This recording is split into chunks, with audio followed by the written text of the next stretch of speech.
One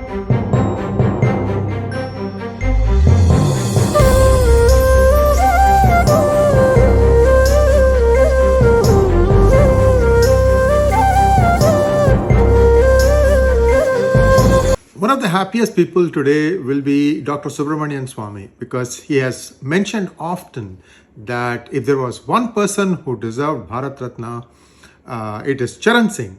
And there was another person that he thought deserved Bharat Ratna, which was P V Narasimha Rao. Imagine both of them getting the Bharat Ratna the same day. Something to cherish about. Today I'm going to talk a little bit about my memories in terms of listening to various people talking about Sri P V Narasimha Rao. We all know that he was born in a village area in Telangana, what is today Telangana. At that time it was Nizam's kingdom. And then he grew up, but then he was adopted by another family who were related to his parents, and that's where he grew up. And then he, I think, went to another place so that he could do his basic studies. He was a brilliant student, and in fact he was so good that he topped the Urdu language paper. Under the Nizam rule, the Muslims who were, teaching, they had this superiority feeling. I think the British did the same thing. So they used to feel like, oh, nobody can be as good as that. So when P V Narasimha Rao, aced the exam and he was the topper in the class, including in Persian, this person used to say, well, maybe your ancestors descended from Lucknow. Otherwise, it's not possible to be so good at everything you do. Be that as it may, he was a very, very smart kid as a child, and then precocious, and he learned a lot of things on the fly. People say that he could speak, read, write 14 to 16 languages. He's a polyglot, is a given. That's basically, the intelligence is amazing. But here are a few things that he talked about.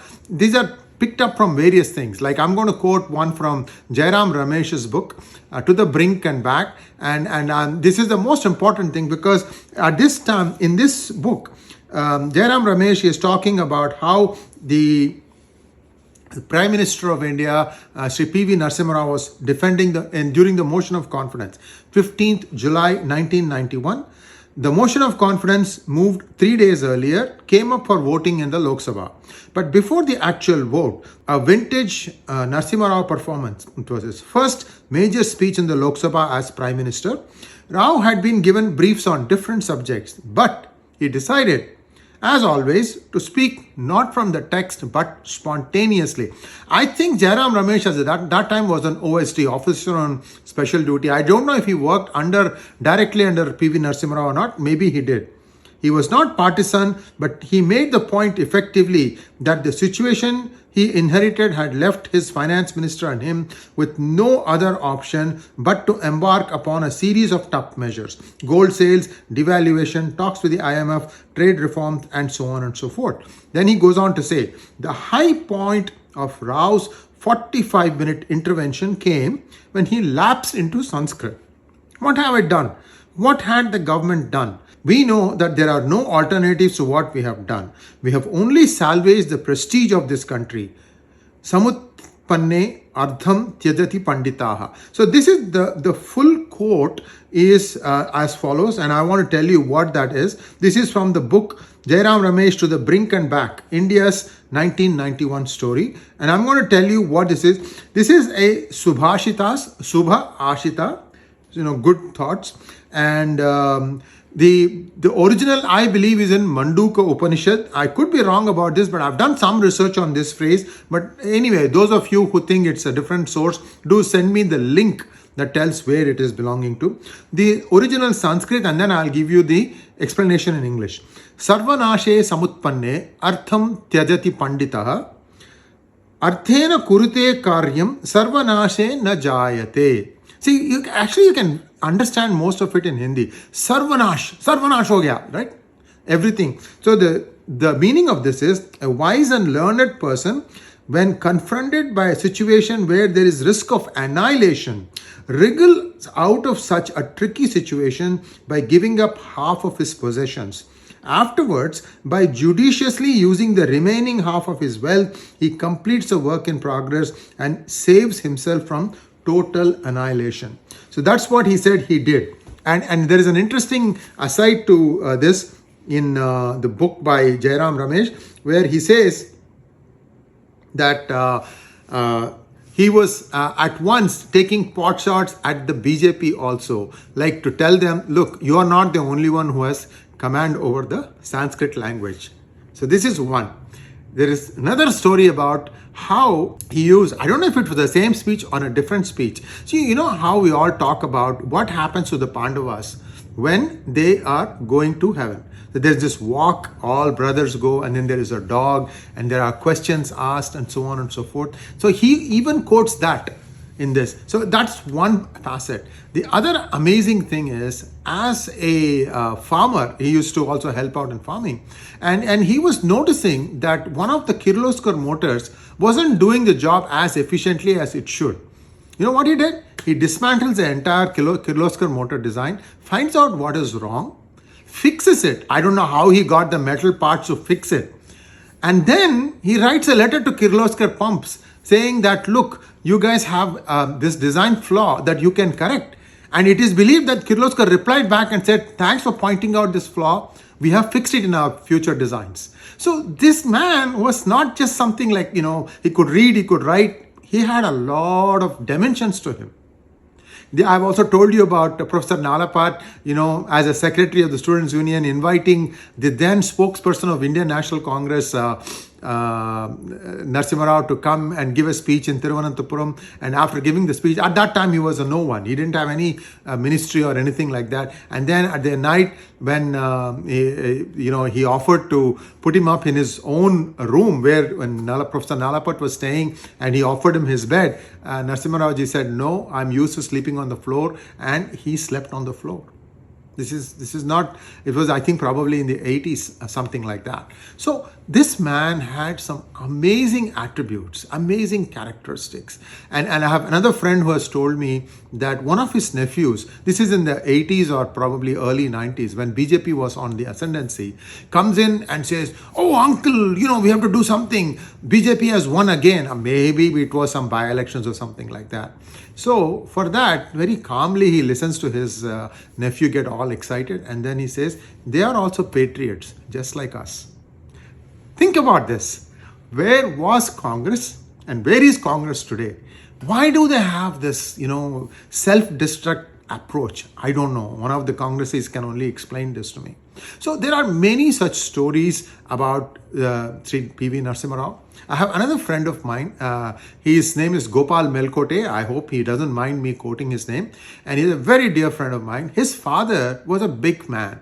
Dr. 𝗍𝘂𝘁 was a name to be reckoned with. He was a freedom fighter in the Nizam movement. In fact, he was the physician to the Nizam. And he was also a freedom fighter for freedom away from the Nizam. So what the Nizam did was he actually imprisoned the doctor.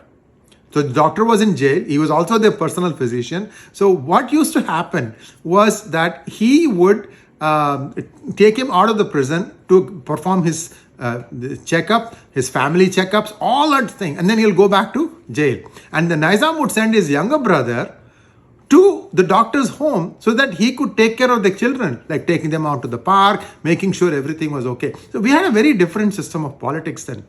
And he said that, 𝗤𝙑 𝗍𝘂𝘁 said that when Narasimha Rao was starting out in politics in Hyderabad, see, that time he didn't have a house here, was still just a karyakarta, that he was a frequenter to his home, that he would come eat there and very, very accessible. And he has told me a lot of stories. I'm not going to tell you those stories because these are all a little bit of personal nature, but what he said again and again was that his ability to size up a situation in a very quick amount of time and come up with a solution was unparalleled. Especially when he said that I'm going to implement the Land Ceiling Act in Andhra Pradesh. You don't know the kind of pushback he got. Because the Congress party at that time wanted to make the promise. It had no intention of fulfilling it. In fact, Indira Gandhi herself was not happy with PVN for aggressively trying to fulfill it. Well, at the end, what happened? He got eased out of his chief minister's post, but she saw the value in him and she made him come to center. From that point forward, He was always in the central government. He never went back to state politics. Of course, he was a Brahmin, so there was not much of a base for him to fight from. Even today, I can tell you, the caste politics in Andhra is mostly between the Reddys and the Kamas, and that continues. It doesn't matter how much percentage of the population they make up. These are the powerful ones. They are the ones ruling the roost. Doesn't matter. That's how it is. I mean, hopefully with Modi bringing in development as a foundational thing for winning elections, these things will change. I'm sure it will change. Now, let's get back to the center. It is believed in the cabinet meetings, whenever he was part of a cabinet, especially under Indira Gandhi, he would be the one that she would look to if there is any dissent. If she is going to make an expressive thought, I mean, by that time, only loyalists were becoming ministers in Indira Gandhi's cabinet. But she needed people to tell her when she was going wrong. And it is believed that unless P V Narasimha Rao said yes, she would never bring forth a resolution or a decision, and that was something that she honored. But again, towards the end in her life, that is in the 80s, the Khalistan problem propped up. But again, we have to remember that the Khalistan problem was not a making of Indira Gandhi as much as it was Rajiv Gandhi and some other people in the Congress who wanted to somehow clip Akali Dal's wings, and that's how they fostered Sant Bhindranwala, and the rest, as they say, is history. There's another interesting episode that happened. 1984, Golden Temple got action happened, very regrettable, of course. But in 1993, I think, 1993, they tried to repeat the same thing. Maybe it was 1994. It doesn't matter. It was Prime Minister P V Narasimha Rao who at the helm, and they tried to do a similar thing like takeover of the Golden Temple. This time, what he did was something totally different. He brought in the entire international press. He said, everybody come camp out here. We are going to do everything to deal with the situation in open light, transparent, completely transparent. First thing they did was, they said, all those guys who are hiding, we are not going to give you water, we are not going to give you power. We are turning everything off. If you want food, you can come out and eat. There is UN inspecting this whole thing. You will be allowed to go back, but you have to come out and eat. So one by one, 3 days, 4 days, 5 days, people started stinking. Bathrooms were not there. People were, taking a dump everywhere inside the premises. It was getting really ugly. So one by one, they all came out. Then they would say, oh, I need to take another plate back in for my boss. He said, no. Nobody eats in their room. Everybody has to come here, eat, and go back. Then what happened? As this thing lasted longer and longer, the militants became desperate, and finally the whole thing was resolved amicably. When people came to know and saw the kind of mess they had created inside the temple complex, they started hating these guys. See, that is what happens when you cleverly solve problems. This is what Sree Narasimha Rao ji was all about. He solved a lot of problems for India. Of course, he couldn't solve all the problems for India, but he did his best to try and also marginalize the grip of the family on the Congress party. And that, to some extent, he succeeded, but unfortunately, the grip was too much, and he had to give up. So if there was one person that deserved Bharat Ratna, in my opinion, it was Sree Narasimha Rao. And we will talk about Charan Singh when I get a chance. I'm going to try and get an important person on PGurus to talk about it. So let's wait and see. Until then, after that, if it doesn't happen, then I will talk to you also about Charan Singh. Thank you once again. Please like, share, and subscribe to our channel. Don't forget to click on the bell button for notifications. Namaskar.